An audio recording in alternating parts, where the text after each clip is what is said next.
This is our topic, the need for holy boldness in the last days.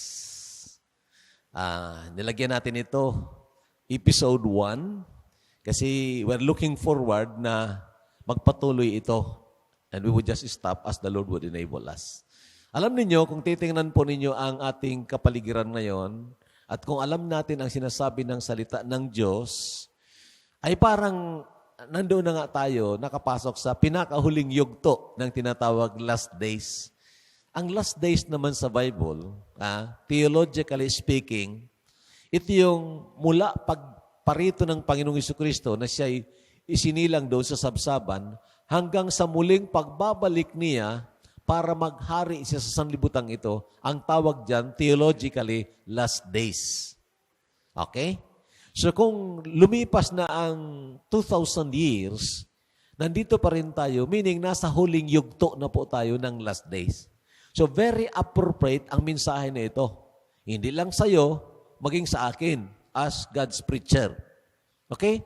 So tulungan tayo ng Panginoon na kung mayroong tinatawag extreme reaction sa mga pangyayari, mabalance natin ito. Ang isang extreme reaction, kibit balikat. Bahala na total palangit ako. Total mag-rapture. We are not like that. We should not be like that. Maraming command sa Bible that we should not be passive, but we should be active. Okay? Maraming command sa Bible. At very dangerous kung nandun tayo sa tinatawag complacency. Very dangerous po yan. Another thing, yung overreactive. Overreactive, dalawa naman yon. Yung isa, overreactive, takot, nanginginig na. At ang isa naman, overreactive, na galit. We should not go on that extremes. But rather, we have to be in that balance wherein magamit po natin ang salita ng Diyos whatever condition that God has allowed to us. Okay? Yan pang purpose ng series na ito. So, the need for holy boldness in the last days. Tayo po ito tumayo, basahin po natin ang salita ng Diyos. Paul was writing to Timothy, at ito ang laman ng sulat na ito, starting from verse 6 ng chapter 1, 2 Timothy. Sige po, basahin natin. Therefore, I remind you to stir up the gift of God which is in you through the laying on of my hands. For God has not given us the spirit of fear, but of power and of love and of a sound mind. Therefore, do not be ashamed of the testimony of our Lord, nor of me, his prisoner, but share with me in the sufferings for the gospel according to the power of God, who has saved us and called us with a holy calling, not according to our works, but according to His own purpose and grace, which was given to us in Christ Jesus before time began, but has now been revealed by the appearing of our Savior Jesus Christ, who has abolished death and brought life and immortality to light through the gospel, to which I was appointed as a preacher, an apostle, and a teacher of the Gentiles. For this reason, I also suffer these things. Nevertheless, I am not ashamed, for I know whom I have believed, and am persuaded that He is able to keep what I have committed to Him until that day. Hold fast the pattern of sound words which you have heard from me, in faith and love which are in Christ Jesus. That good thing which was committed to you, keep by the Holy Spirit who dwells in us. Tayo po, magsipo. Now, ito po ang huling sulat ni Apostol Pablo out of the 13 epistles, meaning siyang sumulat ng Romans, Corinthians, Ephesians, Philippians, at sinulat niya ito, huling sulat niya ito, at nasa huling yugto na rin siya ng kanyang buhay. Actually, sa context ng aklat, ang Apostle Paul, nang sinusulat niya ito, nasa bilangguan siya. He was in prison, matanda na siya. Kaya pagdating natin sa chapter 4, mababasa ninyo doon, sabi niya, I am ready I am ready to lay down my life. Sabi niya, I have fought a good fight. I have finished my course, sabi niya. Okay? So, ang sitwasyon na yon, mga kapatid, sitwasyon na mayroon siyang feeling at saka not necessarily worry, but rather an anticipation na ang susunod na henerasyon dapat ay mayroong papasahan siya nitong baton ng leadership. At ito nga, sumulat siya dito kay Timothy. Timothy was his disciple at gusto niya na itong si Timothy, kahit na bata pa ito, about 40 years old, ay maging matapang sa pakikipaglaban, sa spiritual na pakikipaglaban. Yun ang tinatawag holy boldness. Holy boldness. So, mayroon siya ng mga instruction dito. Ini-instruct niya si Timothy, at the same time, ini-encourage niya. May instruction at may encouragement. At yun tayo magpo-focus ngayong umaga. The instruction and the encouragement. Now, sana walang mag-isip, ay para kay Timothy lang yan. Hindi yan para sa akin. Para lang yan sa mga pastor. Hindi pa yan para sa akin. No, it's not. It's for all of us.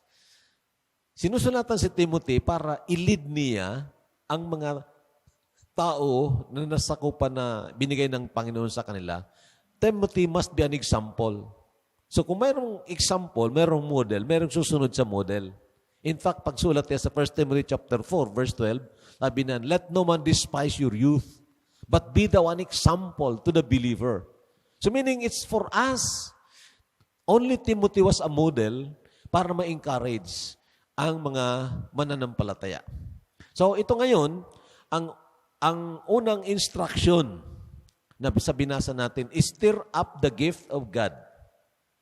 Okay? The first instruction is stir up the gift of God. Anong ibig sabihin ng stir up the gift of God? Sige, basahin po natin yan. Therefore, I remind you to stir up the gift of God which is in you through the laying on of my hands. Now, ano itong stir up? Anong ibig sabihin? Tapos ano itong gift of God? The gift of God? At ano itong laying of hands? Okay? So, kung titignan nyo sa kabuuan ng salita ng Panginoon, in the scriptures, ang tinatawag na gift of God, which is in you, okay, which is in you, it's the Holy Spirit. Ang banal na Espiritu na nananahan sa bawat mananampalataya. Remember, it's not plural. It's about the gift, that particular gift. At ito ay ibinigay ng Panginoon sa atin nang tayo'y magsisampalataya sa Panginoon.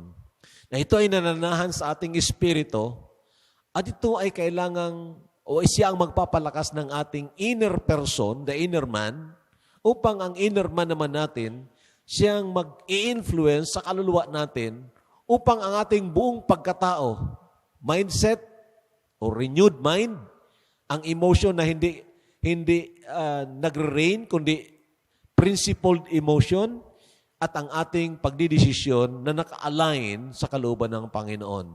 So we have the Spirit of God. Kaya ang word na stir up, the gift of God, refers to the Holy Spirit that was given to us when we believe. Okay? It's the Holy Spirit. Ang laying of the hands, noon kasi, pakinggan nyo ito, ang mga apostles na siyang mayroong tinatawag the gift of signs, okay? May mga pinapasahan sila ng ganitong parang confirmation na ito nga ang mga taong pinananahanan din ng banal na Espiritu, and the laying of the hands is a confirmation that they are sats. Okay? Sa ngayon, hindi na kailangan yung magpa-lay hands ka sa kung sino-sinong tao dyan. And there is a command also for that. But the point is, noong panahon, it was confirmed kay Timothy na siya nga ay pinananahan ng banal na Espiritu by the laying on of the hands of the Apostle Paul. At binabanggit dito ni Paul, hey, Timothy, stir up the gift. At anong ibig sabihin ng stir up the gift? That is to set it aflame or to rekindle. Bakit? Kasi sa experience po, kahit na ng mga lingkod ng Diyos katulad ni Timothy, may panahon na nanghihina tayo.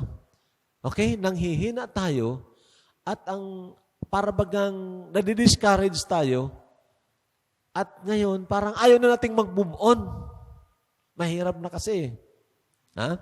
Kung senior citizen ka na, hello, mga kasama kong senior citizen. Parang madali lang. Gusto mo magpahinga, di ba? Parang gusto mo magpahinga eh. Oo. Pero, siyempre, the burden in your hearts, yung influence ng Banal na Espiritu na hindi mo rin matanggihan, sabi ka, okay lang, Lord. The Spirit is willing. The flesh is weak. I must go. And of course, the Holy Spirit quickens our mortal body and we do the things that God has bidden us to do. Ganun po yun. Sabi ni Paul kay Timothy, Timothy, nandyan sa iyo ang Banal na Espiritu. Pinananahanan ka ng Banal na Espiritu. Set it aflame. Rekindle it. Okay? Let the Holy Spirit takes control. Ang ibig sabihin, let the Holy Spirit takes control of our whole being. Okay? Upang ito, ang Banal na Espiritu, ay mag-produce ng zeal and holy boldness for the name of Christ. Meaning, itong Banal na Espiritu, kung tutulutan natin na mag-control ng ating buhay, meaning not me, not I, but Christ. Ang tawag natin dyan, surrender. Okay? Yielding to the Holy Spirit. Pag tayo po ay nag-yield, Lord, hindi na ang gusto ko, hindi na ang mga plano ko, kundi ang plano mo. Palitan mo itong kalakasan ko ng kalakasan mo. Tulungan mo ako, Panginoon. The Holy Spirit really takes control in our lives. Ini-strengthen, pinapalakas yung inner person natin at pinapalakas ang kaluluwa natin by the influence of our human spirit. And then, ito nga, nakakapag-accomplish tayo ng mga bagay na hindi tayo parang itinutulak o hinihila. Hindi. Kundi with all that enthusiasm and zeal and that holy boldness, we do things for the glory of the Lord. Yun pang ibig sabihin yan. Alam nyo, at palagi kong sinasabi sa inyo, kahit ng mga unbelievers, mayroon din tinatawag relative na zeal. Pero pag matitesting yan sa panahon ng kahirapan, sa panahon ng pagpipili ng what is best for them, matitesting yung value system nila dyan when they choose things more than God. So ang point ko is, itong holy boldness, ito yung banal na tapang, I would say that, banal na tapang, na sa panahon ng pagpipili, panahon ng pagdidesisyon, kahit na medyo itong sanlibutan mag-offer sa iyo ng maraming benefits, maraming conveniences, at ito naman, na pagkampi mo sa Panginoong Jesucristo, ang maging resulta ay afflictions, then, if you have that holy boldness, pipiliin mo pa rin to suffer affliction with the people of God than to enjoy the pleasures of sin for a season. So you have that an example, si Moses, di ba? So itong ibig kong sabihin ng holy boldness. So sabi ni Paul kay Timothy, Timothy, stir up the gift. Hindi mo yan kaya na mga dinaraanan mo o daraanan mo. Hindi mo yan kaya. You need the Holy Spirit na mag-control ng iyong buhay upang sa ganun, makatayo ka unashamed and unafraid. Okay? And so, we go to the encouragement. And the encouragement is this. Stir up the gift, Timothy. Why? For God has not given us the spirit of fear. Now, siyempre, bata pa si Timothy, maaring magdulot agad ng katakot sa kanya, lalo na kung may mga membro siguro sa church na yun, na mga influential, mga matatalino, at medyo pag magkamali ang bata pang preacher, kukoreksyonan. Parang ganon ang situation. So, there might be that tendency to be fearful. Besides, nandyan pa rin ang mga outside attack sa kanya. But you know, mga kapatid, mga kaibigan, like Timothy, we need this verse as an encouragement to us. God has not given us the spirit of fear. Sino nagbigay ng katakot na yon? Si Satanas. Nang magsimula ang kasalanan doon sa Garden sa Eden, nagkaroon ng katakot si Adan at si Eva sa Diyos. What I mean, hindi yung katakot na reverential fear, katakot na nagtago sila sa Diyos. And you know, since that time until now, ganun pa rin ang atake ng Diablo sa atin, matakot tayo. But God has not given us the spirit of fear, but of power. We have that power. Kailangan makita yan ng ating spiritual na mga mata. Upang sa ganun, ang nakikita natin panlabas through our external eyes, ma-overcome ng nakikita ng ating spiritual eyes.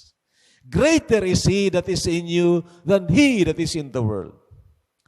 Naalala ko noon, nang si Elisha at ang kanyang assistant na si Gehazi, ay nilusob sila ng mga Syrians at pinaligiran sila. Maraming sundalo ang nakapaligid sa kanila. At takot na si Gehazi. Sabi na, Master, sabi na marami nakapaligid sa atin. Sabi ni Elisha, huwag kang matakot. Mas marami ang kampi sa atin kaysa kanila. Pero hindi nakikita ni Gehazi. Hindi nakikita. And so Elisha prayed.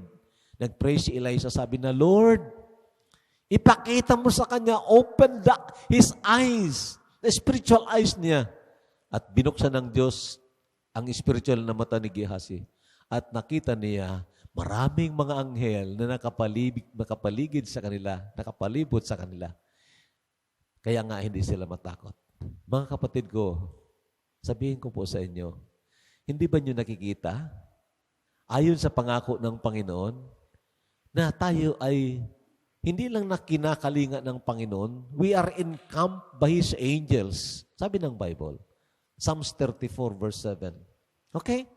Fear not. Huwag tayong matakot. Fear not, little flock, for it is the Father's pleasure to give you the kingdom. So, another encouragement dito of love and of a sound mind. Of course, dito makikita natin ang balance. Itong katakot na ito, hindi dapat, o itong kawalan ng katakot rather, itong kawalan ng katakot, hindi po ito nagpapakita ng recklessness. Okay? Na parang, hindi ako takot. Kaya lalabas ako.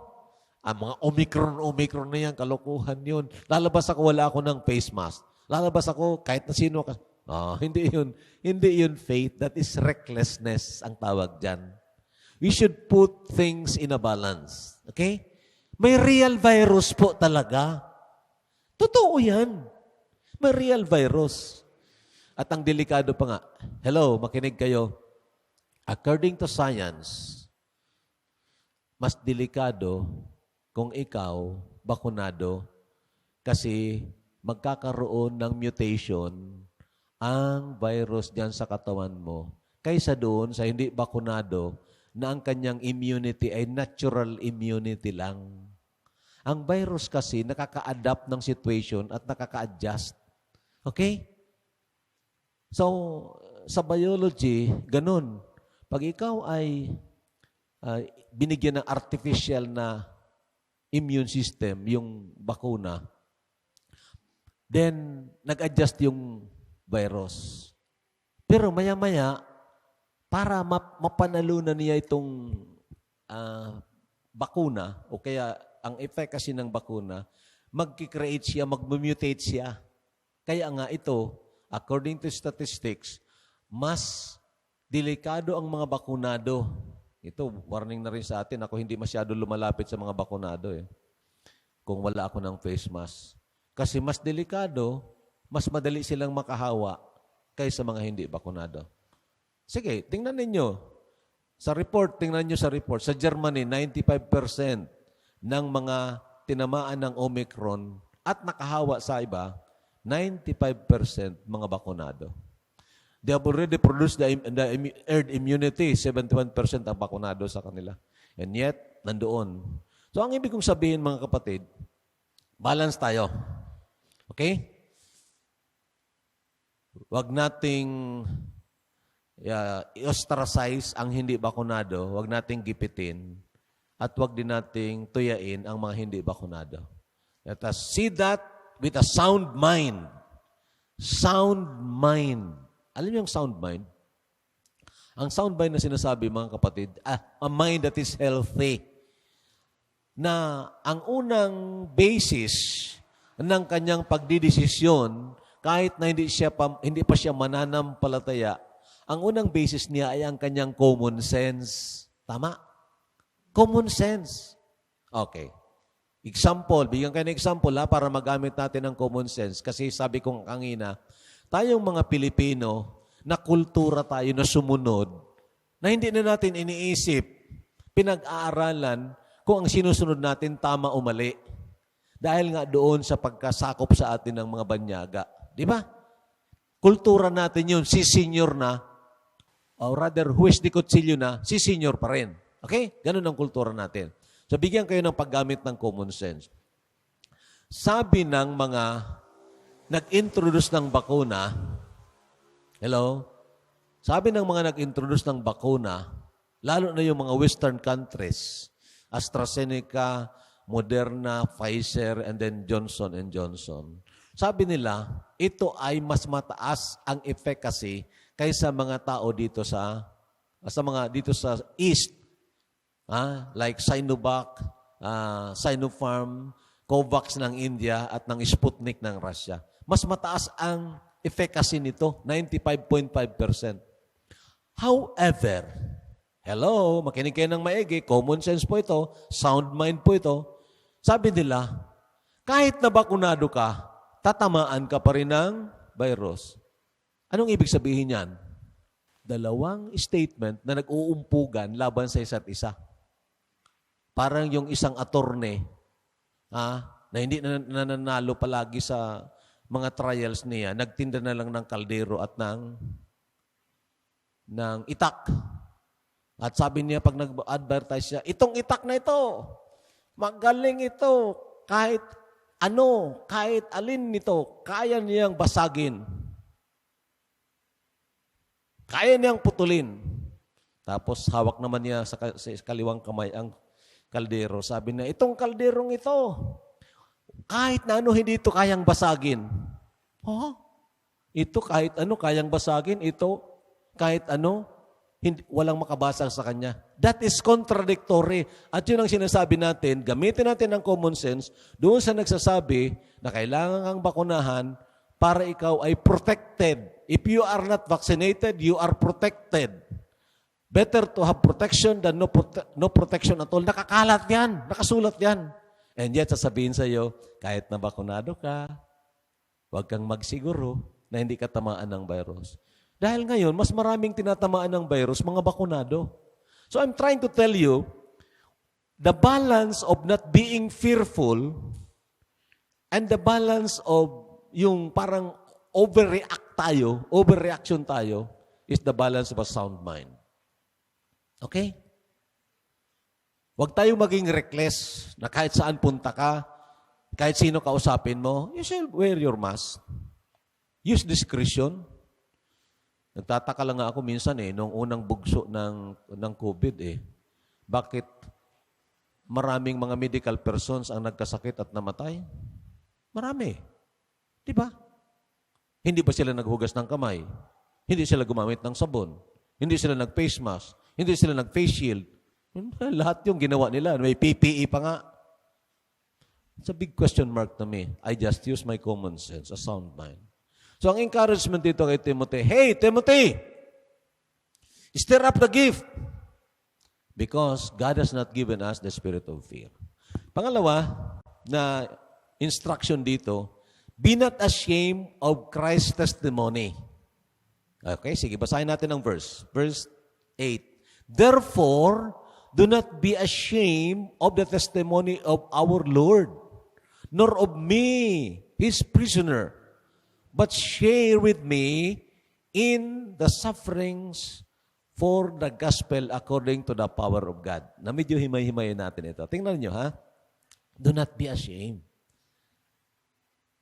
May tendency kasi, lalo na kay si Timothy, alam niya na nakulong ang kanyang tutor o ang kanyang mentor na si Apostol Pablo. Nakakulong. Sa tingin ng mga hindi mananampalataya, masamang tao si Pablo, kriminal yan, kaya nakakulong. Pero hindi po. Nakakulong si Apostol Pablo dahil sa kanyang paninindigan sa salita ng Diyos.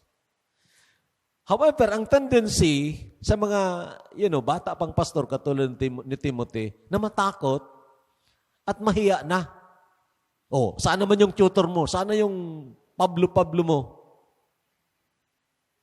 Saan naman yung Jesus ninyo? Bakit hindi naprotektahan niya si Pablo? That's the tendency. But sabi ni Paul kay Timothy, wag mong ikahiya ang testimonya ng Panginoon. Alam ba ninyo, kung tutukan ninyo ang bagay na yan, the greatest testimony that had happened in this world, it is the testimony of the Lord Jesus Christ. Ano yung patutuo ng Panginoong Jesucristo? Ng Panginoong Jesucristo? He suffered for you and for me. Di ba? That's the greatest testimony. Sa sanlibutan ito na namamayani itong self-preservation. Bakit ako magtitiis para sa'yo? Bahala ka sa buhay mo. That is the philosophy of this world.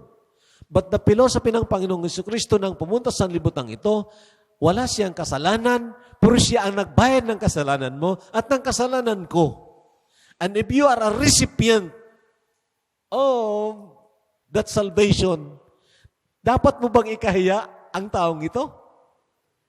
No. Using your logical mind, ang hero is the one who becomes a martyr for the cause of karamihan. Di ba? Hero yun. Siya ang namatay para sa'yo. So quote and quote, parang sabihin natin, hero ang Panginoon. Ikakahiya ba natin yon? No, hindi. So sabi ni Paul, wag mong ikahiya ito. This is the testimony of the Lord. And of me. At tingnan nyo ang pronoun dyan. Patungkol sa Panginoon. His prisoner. Oo. Ang nagpakulong kay Apostol Pablo ay ang Roman Empire. Pero kinikilala niya na tinulutan niya ng Panginoon, kaya inaamin niya, kiniklaim niya nito na ang Panginoon ang nagpabilanggo sa kanya. I am God's prisoner. And I like that sense. Di ba? At huwag niyong kalilimutan ito, mga kapatid. Binanggit ko na ito noon. Pag-aralan niyo ang Bible, especially on the last days, sino po ang persecutor natin? Alin po ang magkukontra sa atin? Sino ang magkukontra sa mga mananampalataya? At sa Panginoong Jesucristo? Alam ba ninyo? Hello? Government. Pamahalaan. Especially the one world government. Pag-order ng kung sinong pinuno dyan, buhay na buhay ng Antikristo. Pag-order, mass vaccination. Mass vaccination ng lahat ng bansa. Hindi ba nyo nakikita yan? Hindi na makagamit ng common sense ang presidente ng Pilipinas. Ha? Kahit sasabihin na lang niya, pag hindi kayo bakunado, kulong kayo. Sabihin ko sa inyo, we have the Constitution. Nobody is higher than the law. Ang professor ko noon, dati yung fiscal na naging judge na rin si Fiscal Alpane, and then si Attorney Meneses ng Bicol University noon, and the other one na naging judge na dito si Judge Candolea. Professor ko yun noon. Balik-balik sinasabihan kami, nobody is higher than the law. Even the president is not higher than the law. That's right. That's true. Okay? So do not be ashamed. Ang connotation dito, huwag mong pigilan ang bibig mo. Unashamed to speak. Pastor, hindi ka natakot. Bakit ka matakot? Di ba? Tao rin ako. Pero, mayroong nananahan sa akin dito, katulad mo. Kung tunay ka na mananampalataya, nananahan sa iyong banal na Espiritu, hindi ka dapat matakot. Bakit mo ikahiya ito? Hindi ko po ito ikahiya. So, do not be ashamed. But share. Again, mayroong action doon. Hindi ito passive na, hindi ako nahihiya. Kaya dito lang ako, wala akong imik. Mamatay kayo dyan, bahala kayo. Oh, that is not the point na gina-address dito ni Paul. Share. Share with me in the sufferings for the gospel. Meaning, every Christian must be ready to be a partaker of sufferings. Kasi ito ay pagtawag ng Panginoon sa atin.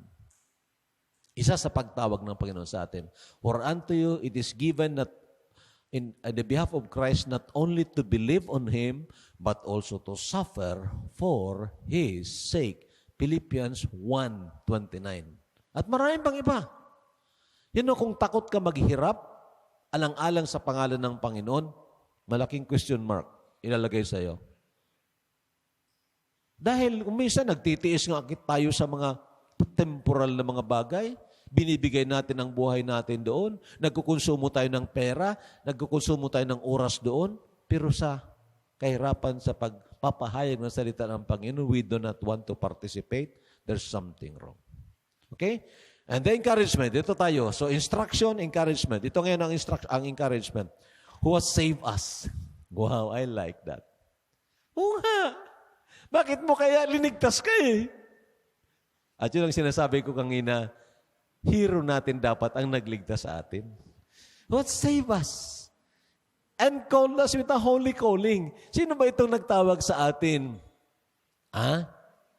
Mas mataas ba si President Duterte kaysa nagtawag sa atin? Nasabi sa atin, hey, tinawag kita para maligtas at para magtiis, kasama ko. Sino ba ito? He is the King of Kings and the Lord of Lords. Hari ng mga hari. Panginoon ng mga Panginoon. The Lord Jesus Christ, the coming King, mga kapatid. At ang kanyang pagtawag sa atin dito, hindi ayon sa ating plano. Hindi sa ating kagustuhan o sa ating kung anong mga gawa, magagawa, at ginawa. Hindi. Not according to our works, but according to His own purpose. Alam ba ninyo? Mayroong layunin ang Panginoon, bakit tinutulutan niya ang ganitong sitwasyon. Tama. Itong nagplano nitong pandemic, sabi ko nga, pandemic, ito nagplano nito, wala din tayong solid evidence na ginawa ito sa computer o sa laboratory, tapos nilagay dyan, kasi itong mRNA, sinasabi ko na sa iyo, yung mRNA, hindi tunay na virus ang nandiyan. Coded virus yan. Okay? That's why, kung mayroon ka ng Bluetooth na nakakapag-detect ng chip, ako mayroon, pag ganun ko, malaman ko kung may bakuna ka. Especially yung mga bakuna na mRNA. So the point is, ito, mga kapatid, na ginagawa nila, tinulutan lang ito ng Panginoon. Di ba? Pero anong epekto nito sa atin? Mataranta tayo? Hindi. Dapat ito, hello, makinig kayo, magbigay ito sa atin, mag-set ng ating isipan at ng puso natin na mag-introspect. Nangyayari na. Baka itong sinasabi ng Bible, in the last days, perilous time shall come. So, nasa huling yugto na tayo ng last days. Anong dapat kong gawin? Diba? Pa-relax-relax lang tayo, bahala na. Total ako palangit. Malaking question mark yun. Because that is not the essence ng tinuturo dito. Diba? In fact, ang Bible very clear, sabi diyan, be patient, dearly beloved, and be watchful. Okay? For the coming of the Lord draws near. Hindi ba napakagandang opportunity ngayon na mayroon kang mga friends sa Facebook na maaari mong ipanalangin sila? Hello? Sino sa inyo ang ipinapanalangin ang inyong mga friends sa Facebook? O baka nakikipagdebate pa kayo doon? Ha? Itong friends ko, ipanalangin ko. Sana makakilala ito sa Panginoon. Pero kailangan siyang makarinig. I-share ko itong preaching ni pastor. Pero ang hahaba naman, i-splice ko. 3 settings. Hindi kasi ako kasanay na mag-preach na parang ginaganyan lang kita. No. I really want you to know, to feel, and to act. Because that is how the Lord works in us. Di ba? Marami mga tao nagdesisyon, wala dito eh. Nagdesisyon, wala dito. Pero sabi ng Panginoon, no, you have to count the cost. And counting, you need this. Di ba? Susunod ka sa Panginoon, you have to count the cost. Ay sa mga cost na ito, ang kahirapan. Will you still follow? I will, by the grace of the Lord. Okay? Another encouragement, tingnan niyo ito. Ang ganda ng mga verses na ito. Sige, basahin natin. But has now been revealed by the appearing of our Savior Jesus Christ, who has abolished death. Itong purpose daw ng Panginoon, parang natago doon sa lumang tipan. Ito, pinakita na ngayon. By the appearing of the Lord Jesus Christ, anong purpose? He abolished death. Anong ibig sabihin ng abolished death? Hindi ka dapat matakot kasi ang kamatayan, tinalo na yan ng Panginoon. Ha? In fact, ang kamatayan sa mga tunay na mananampalataya is gain. For to me to live is Christ, and to die is gain. Sabi ni Pablo diyan sa 2 Timothy chapter 4, I am ready. I have fought a good fight. I'm ready for the appearing of the Lord. So, ito, matakot ka sa kamatayan? Fear not those who kill the body, but has no power to destroy your soul. But rather fear him who has the power to destroy your soul and body in hell. And has brought life and immortality. Wow! Pwede lang niya patayin ang ating katawan. O, pag hindi ka magpabakuna, hindi ka makapasok sa mall. Naku, magugutom ako, patay. Bakit? Nandiyan lang ba sa mall ang pagkain? Hindi ka ba pwede maka-order? Order ka na lang. Hindi ka ba pwede magtanim? Pero ganito ang ginagawa eh. May pabuya pa. And you know, you should know or you should exercise your spiritual smell. I smell something fishy when there is that offer of pabuya and yung palo. Ha? The penalty and reward philosophy. The stick and the carrot. No! Alam natin yon. That is only to achieve their purpose. Pero, kung ano man ang nandiyan, itong tatandaan ninyo, ang buhay natin sa libutang ito, hindi natin hawak, maging ang pag-alis natin sa libutang ito, death is an appointment. Okay? Either mamatay ka sa virus, or either mamatay ka sa aksidente, o mamatay ka na natulog ka lang, it is God's appointment. So bakit matakot ka? Bakit matakot ako? Kung alam natin na tayo'y tunay na mananampalataya, death is but an entrance to another phase of life. And that is in the presence of God. Okay? Okay, last ito na encouragement dito sa top 2. At malapit na tayong matapos. For this reason, I also suffer these things. Nevertheless, I am not ashamed. Now, sabi ni Paul kay Timothy, Timothy, be not ashamed. But share in the sufferings. Sabi na, dahil ito rin ang dahilan kung bakit nasa bilangguan ako. Ito rin ang dahilan kung bakit naghihirap ako, pero masaya ako. At ito rin ang dahilan, Timothy, kung bakit kahit nasa bilangguan ako, nagsishare ako ng gospel. Basahin niyo ang last part ng Book of Acts, Acts chapter 28. Si Paul nasa bilangguan. Every time magbisita sa kanya, sinishare na ng gospel. So the word of God is not bound. Hindi na quarantine. Ngayon, ang encouragement dito kay Timothy, an encouragement of an example. Diba? Wow! Matanda na si Pablo. Pero matapang pa rin, may holy boldness. Hindi takot, hindi nahihiya. Tuwang-tuwa pa rin magpartake sa sufferings. Ako, bata pa ako, malakas pa ako. Bata pa ako. Medyo marami pa akong opportunities. Bakit ako matatakot? Di ba? That should be an encouragement to us, my friends. At sana makita niyo ito kayong mga kabataan na karamihan sa inyo. Oh, ano? Ano, nanalo ka dyan? Tinamaan mo. Ano ba yung tinamaan mo? Hey, makinig kayo. Be sure na itong ginagawa mo o ginagawa ninyo will be in accordance to God's calling for you. Kung tunay tayo na naligtas. Okay?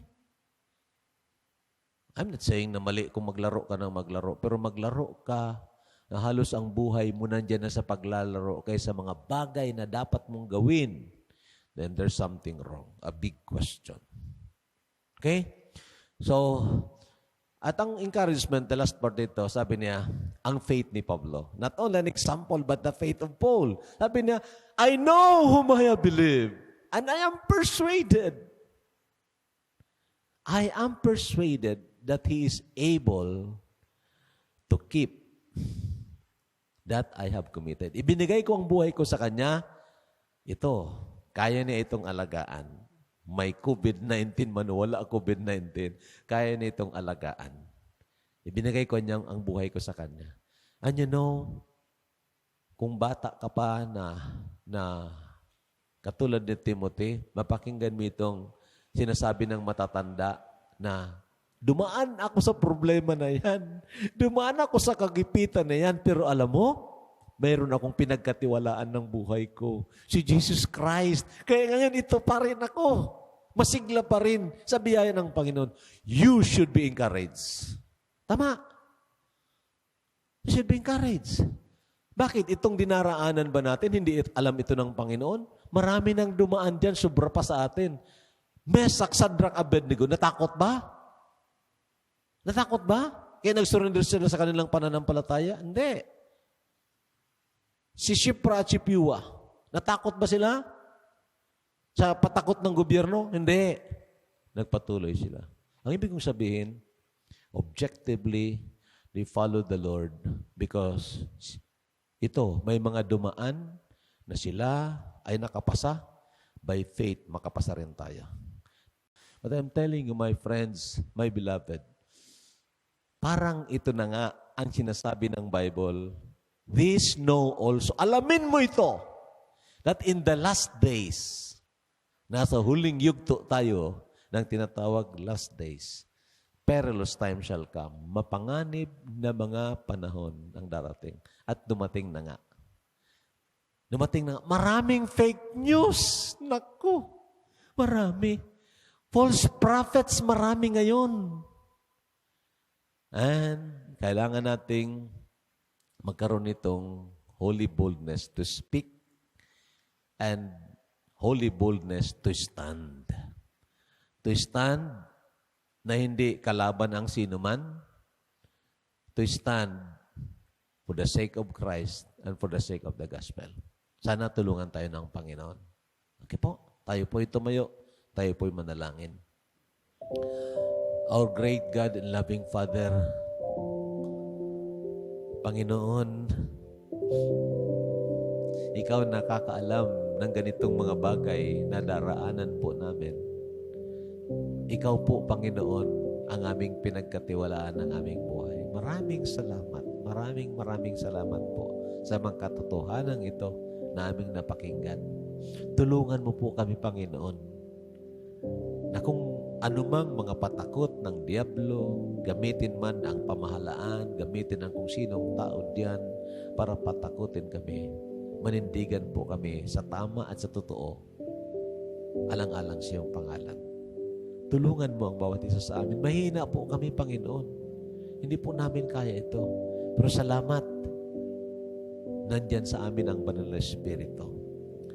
Greater is He, the Holy Spirit, that is in us than He that is in the world.